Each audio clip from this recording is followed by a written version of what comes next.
안녕하세요. 나는 보청기입니다. 혹시 보청기를 착용해도 소리만 들리지 말소리가 정확하게 들리지 않아서 답답하셨나요?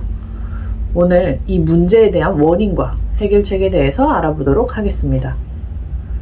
먼저 이 문제에 대한 원인은 크게 두 가지로 나뉘어볼 수 있습니다. 첫 번째는 보청기 적합과 소리 조절이 잘못된 경우입니다. 단순히 보청기 소리를 증폭시킨다고 해결되는 것이 아닙니다.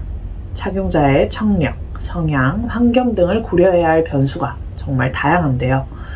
이러한 것들을 고려하지 않고 청력에 맞지 않는 보청기를 사용하거나 전문적인 소리 조절을 받지 못했을 경우 말소리를 정확하게 듣는 것은 불가능합니다.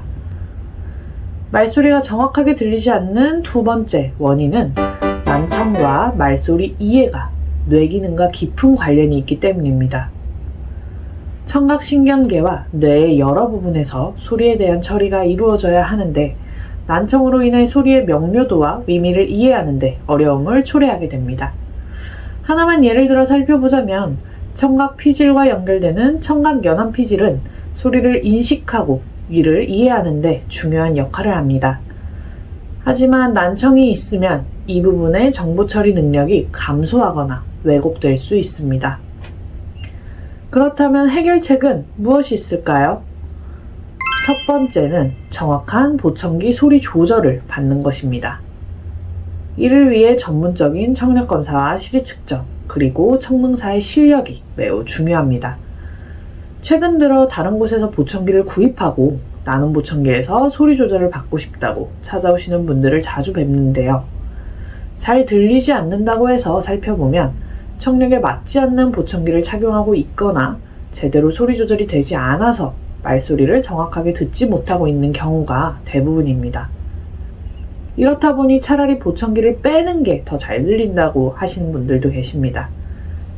이런 경우 청력 검사, 시리 측정 검사, 그리고 보청기 소리 조절을 진행한 후 말소리 분별력 검사를 진행해 보면 대부분 향상된 결과를 보여줍니다. 두 번째는 보청기를 착용하면서 충분한 재활로 말소리 이해 개선에 도움을 받는 방법입니다. 이는 뇌의 신경 가소성을 활용하는 방법으로 제대로 된 소리를 뇌에 전달하고 뇌는 새로운 자극을 처리하며 어음 이해를 개선할 수 있도록 하는 것입니다. 최근에는 청능훈련 앱이 개발되어 보청기를 착용한 후 집에서도 혼자 재활이 가능합니다. 또 다른 방법으로는 보청기를 적절한 시기에 착용하는 것입니다.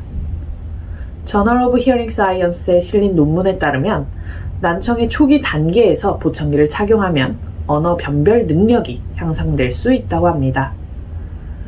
난청을 진단받고 보청기를 착용한 그룹과 착용하지 않은 그룹을 나누어 3년 후 결과를 살펴보니 착용하지 않은 그룹은 말소리 변별력이 낮아진 결과를 볼 수 있습니다. 보청기를 착용하는 적절한 시기에 대한 영상은 따로 올려놓았으니 참고해주세요. 오늘 내용을 간략하게 정리해 보겠습니다. 보청기를 착용해도 말소리가 정확하게 들리지 않는 원인으로는 보청기 적합과 소리 조절의 문제, 그리고 청각신경계의 뇌의 여러 부분에서 소리에 대한 처리가 이루어져야 하는데 난청으로 인한 어려움 때문입니다. 이에 따른 해결책으로는 청력검사와 시리 측정을 바탕으로 보청기 소리 조절을 받는 것, 그리고 충분한 재활로 말소리 이해 개선에 도움받기, 골든타임에 보청기 착용하기입니다. 더 궁금하신 사항은 댓글이나 나눔 보청기로 문의해주세요.